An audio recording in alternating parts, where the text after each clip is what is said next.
Hi! In front of me is OPPO Find X2 Neo, and today I would like to show you how you can resize font on this OPPO. Begin by opening Settings. In them, scroll down just a bit and click on Personalizations. Now scroll down again, click on Font and Display Size. And now scroll down one more time.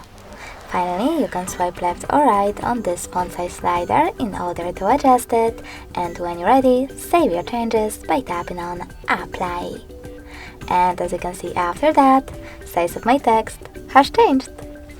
Thanks so much for watching. If you enjoyed this video, leave a like, comment and subscribe. Bye!